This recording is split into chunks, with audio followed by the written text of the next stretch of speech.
Is the Russia investigation coming to a close? A look at new clues that signal why it may be ending soon. Pro-life measures in states across America and what's called heartbeat bills, and why they're gaining momentum.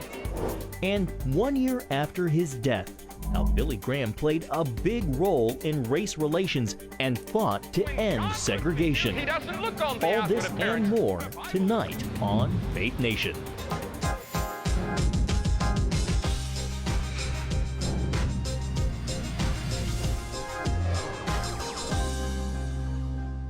Well, is the end in sight for the Russia investigation? Welcome to Faith Nation. I'm John Jessup. And I'm Amber Strong. Special Counsel Robert Mueller is reportedly wrapping up the probe into whether the Trump campaign was in collusion with Russia leading up to the 2016 election. Signs indicate the report could be released any day now. White House correspondent Ben Kennedy joins us from the North Lawn with a look at why many think the Russia investigation is pretty much over. Ben? Well, John and Amber, former acting Attorney General Matt Whitaker and Senator Chuck Grassley have both indicated the final report could come soon. To top that, several criminal prosecutors have left the special counsel to return to their day jobs. President Trump said his new Attorney General, William Barr, will be the one to decide just how much of Mueller's report the public will see. He is expected to alert Congress once he's received it, but after that, it's entirely up to him as to how much he reveals to lawmakers. Mr. President, should the Mueller report be released while you're abroad next week? That'll be totally up to the new Attorney General. That'll be totally up to him. Should the report become public, do you think? I guess from what I understand, that will be totally up to the Attorney General. Now, I just spoke with Tom Fitton, president of Judicial Watch, to get some insight into exactly what's next when the report details drop. Tom, we're hearing reports that Robert Mueller is set to finally submit the findings of his investigation any day now, maybe as early as next week. What does all this mean?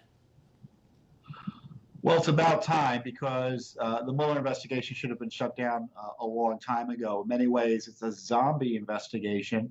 There's been no Russia collusion. There was never a good faith basis to initiate the Mueller special counsel operation. So an ending is important. Now, the question is he going to try to smear President Trump on his way out? Will he and his staff come up with some type of essentially an impeachment report against President Trump, which is more based on political animus than the facts and the law? And Tom, you're talking about President Trump. He said it'll be his new Attorney General's decision on how much of this report the public will see. And do you expect a heavily redacted version released to us? I expect we'll get some public version of whatever is presented to the Attorney General, but it's my view the special counsel should not be writing a hit piece on President Trump. Either he was going to pursue prosecutions or not, and it doesn't take a lot of explanation to say there was nothing there. Do you think we'll see any clear incidents of collusion between Russia and the Trump campaign, or does a bombshell even exist that'll be revealed in this report? I do think we have a good picture of what went on between the Trump campaign and the Russians, and it wasn't much at all. And as a result of this investigation, multiple people close to the president have been charged with crimes, been found guilty, or have even wound up facing prison sentences. The old saying is, if there is smoke, there is a fire. What are your thoughts on that? Like I said, it's a zombie investigation, and the zombies get people out there, even though they're incidental to the true story and the true narrative. And many of these folks that have been prosecuted, we didn't need a special counsel to prosecute them. And some of the charges, I think, have been dubious, like the charges against Michael Flynn. And frankly, the focus on Roger Stone tells you that the Mueller investigation has been grasping at straws for some time now.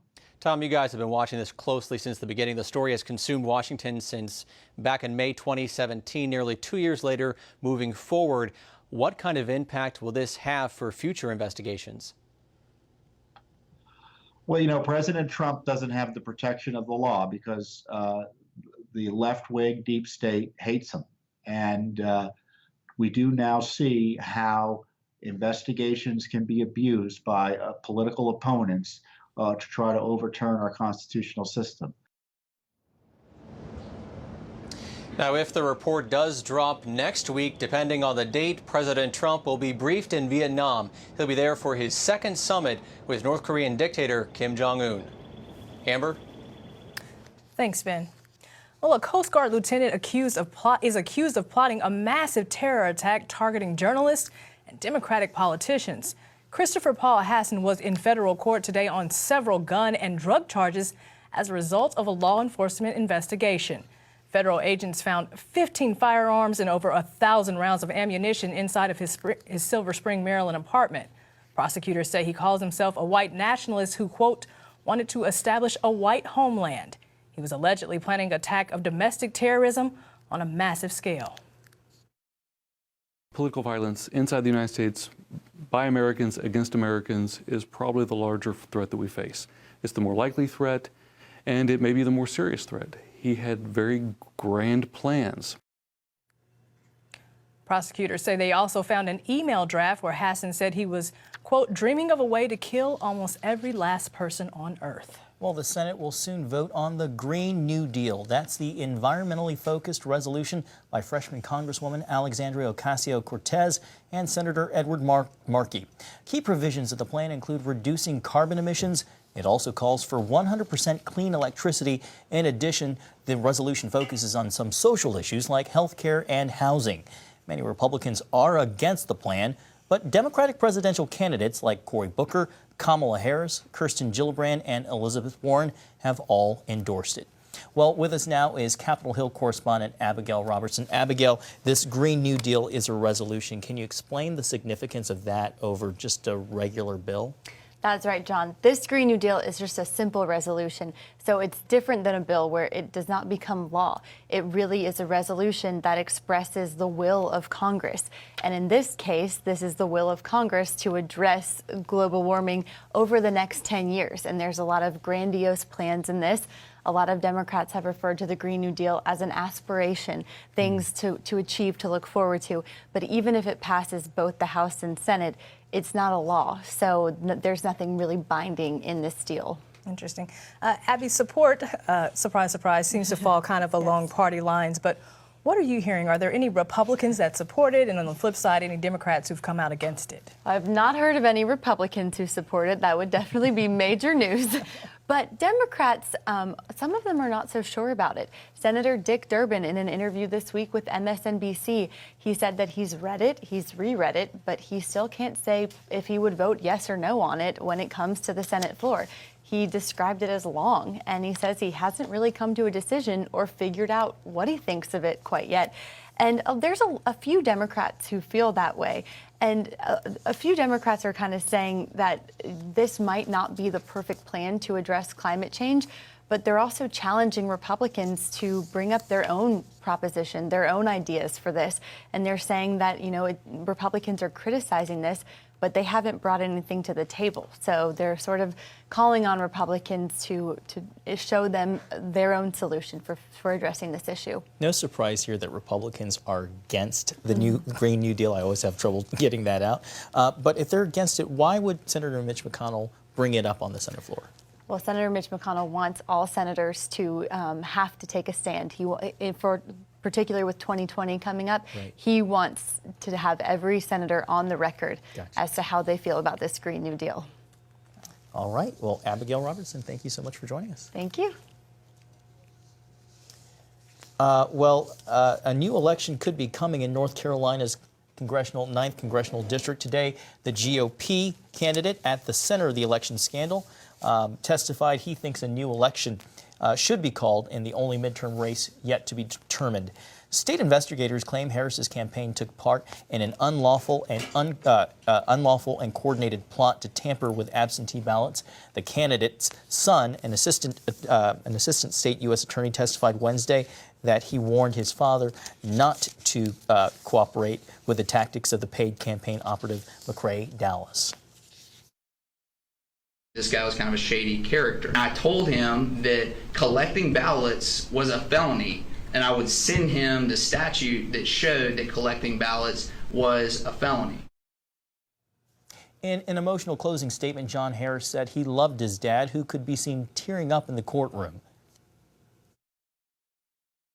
And when I sit back and look at what this new Democrat majority is doing, one, holding us back from born alive protection. And today's decision on the new election came after 4 days of testimony in the case. Well, here with us now to help us understand this case is CBN News Chief Political Analyst David Brody. David, you know Mark Harris, and you've spoken to him a couple times. Were you surprised when he finally testified today? No, John, Amber, I really wasn't. You know, all along, remember, he used to be senior pastor down in Charlotte, North Carolina, in a big mega church there. Biblical principles have always been obviously very important to him.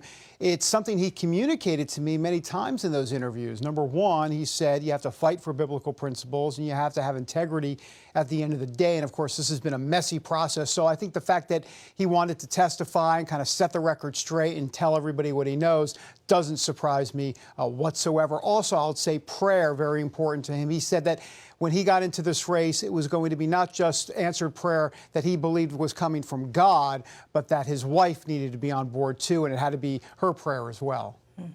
As you mentioned there, Mark Harris is a pastor. He's a Christian. Yep. But what does it say that he hired Dallas, who was engaged in these activities even after being warned by his son?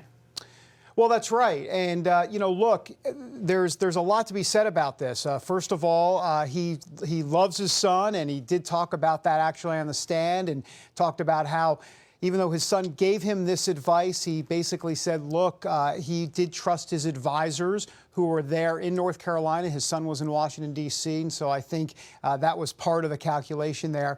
But clearly, it was an emotional moment, as we saw, and I think ultimately there might be some friction there, but ultimately it looks like we're going to have a new election anyhow, and we'll have to figure it all out. They're going to have to figure it out. David, what does this mean for the Republican Party in North Carolina?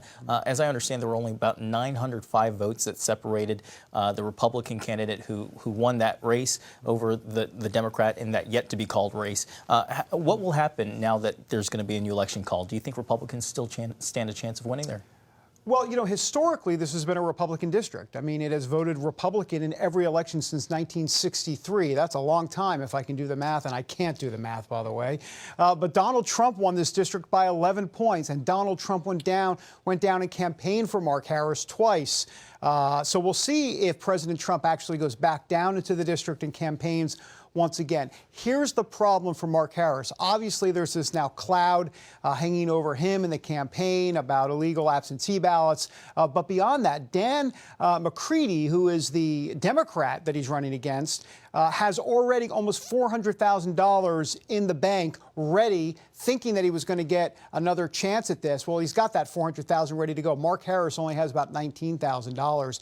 That's a problem. Also, Dan McCready running as a centrist, because remember, this is very much a Republican district. He's running as a centrist, and at the time, Dan McCready had said that he would not vote for Nancy Pelosi as Speaker of the House. So, I mean, this is a type of candidate that a conservative Republican like Mark Harris is up against, and when you're dealing with a centrist like McCready, that can make it even further tough sledding politically down in the 9th District down there.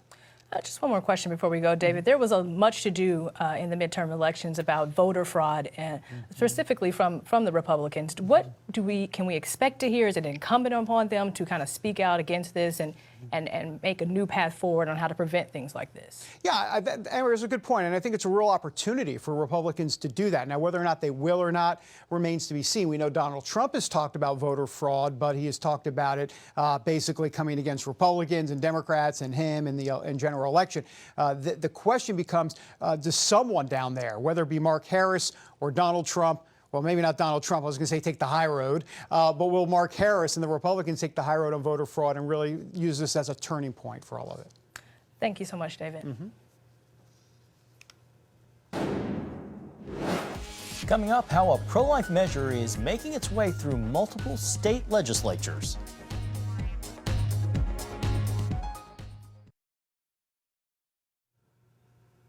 Pro-life measures known as heartbeat bills are making their way through multiple state legislatures.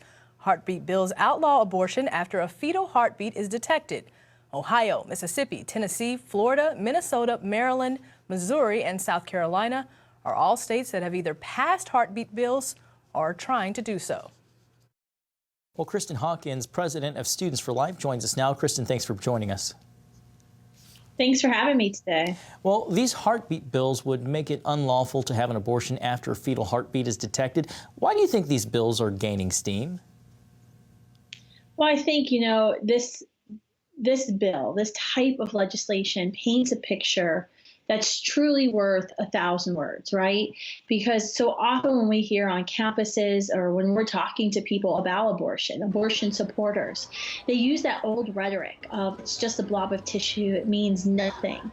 And this legislation clearly proves, even in the name of the legislation, the heartbeat legislation, that what is inside of that mother is a living, whole, distinct human being with a beating heart.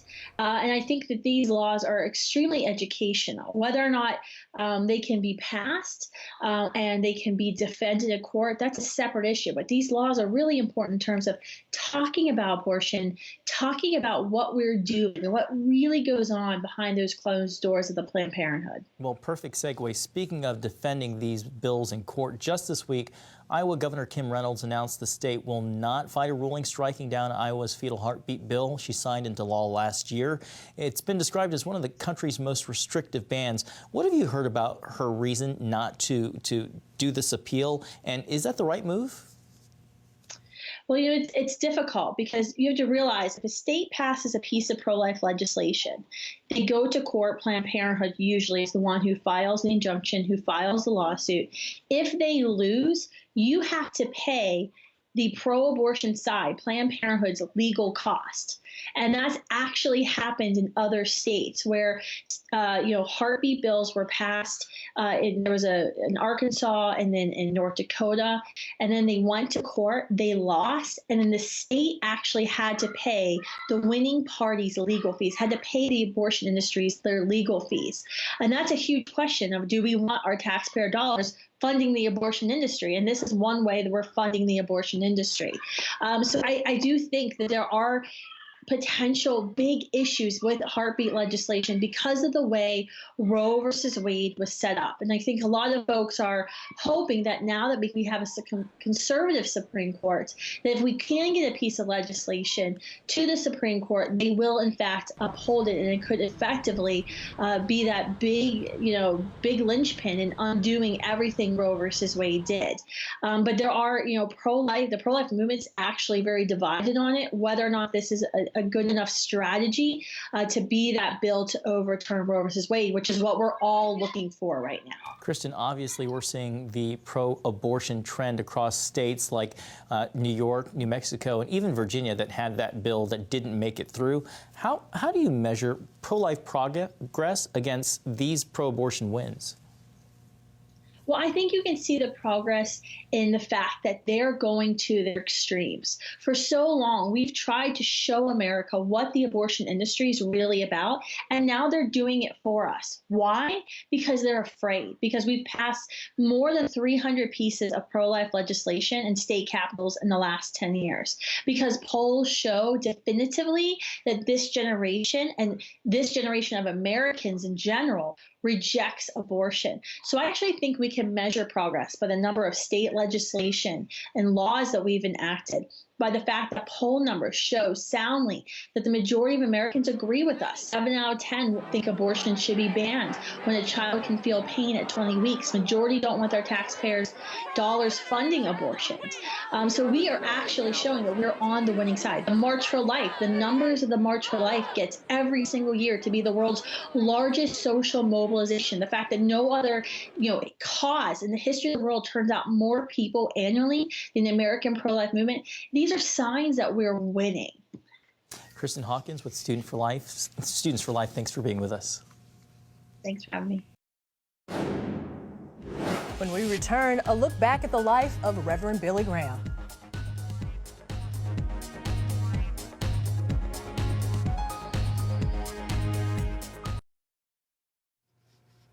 Today marks 1 year since the passing of the Reverend Billy Graham. Graham left behind a legacy, bringing the gospel to millions of people worldwide. The evangelist transformed America's religious life, and his ministry spanned the globe. He was the most widely heard Christian evangelist in history. On the first anniversary of his death, we wanted to remind you of one of his most famous quotes. It reads, Someday you will read or hear that Billy Graham is dead. Don't you believe a word of it. I shall be more alive than I am now. I will just have changed my address. I will have gone on into the presence of God. Well, Graham became a household name because of his crusades preaching the gospel to anyone who wanted to come, regardless of race. And as our Charlene Aaron reports, that inclusive mindset is one that helped bring about the end of segregation. The year was 1953.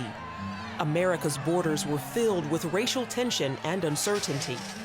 The Reverend Billy Graham was sailing uncharted territory when he did the unthinkable.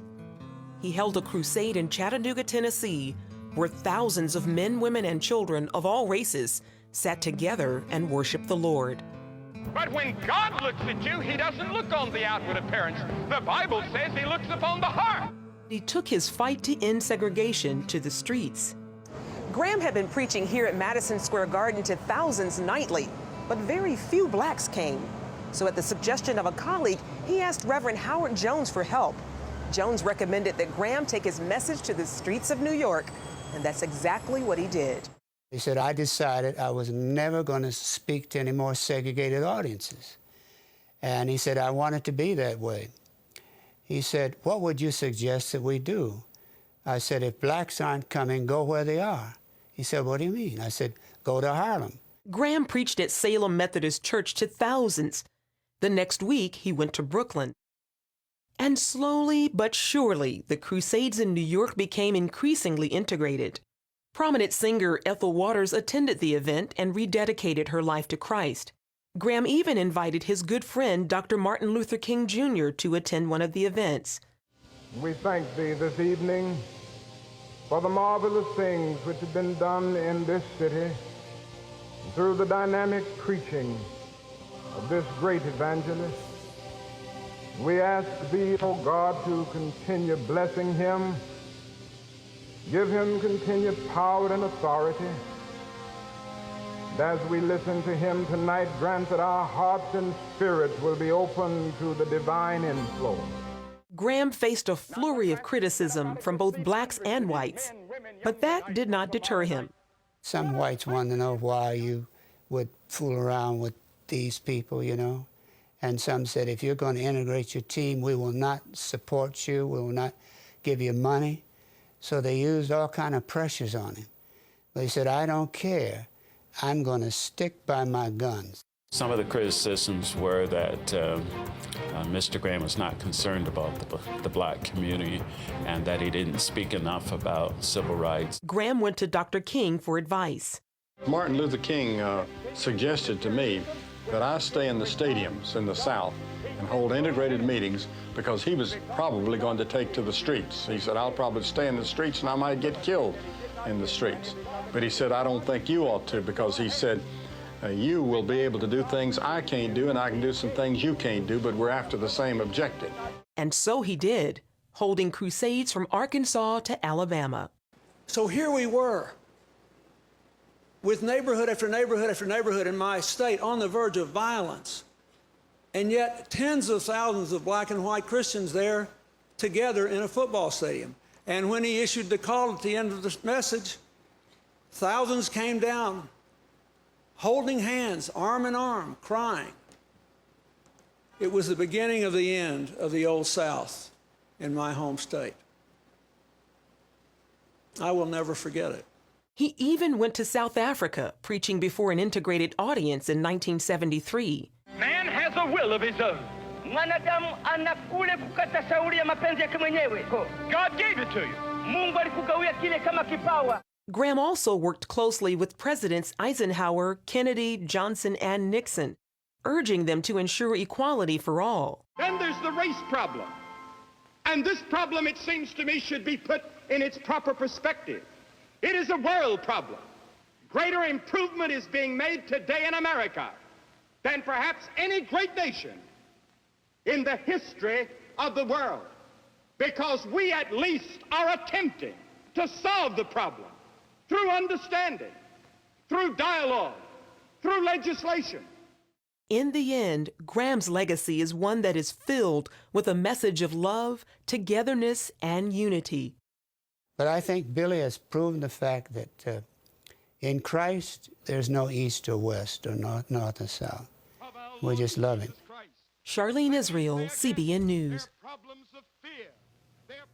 Well, I remember covering the funeral around this time last year, and just the myriad of people, I think, is a testament to everything we just watched right there. Still making an impact even today.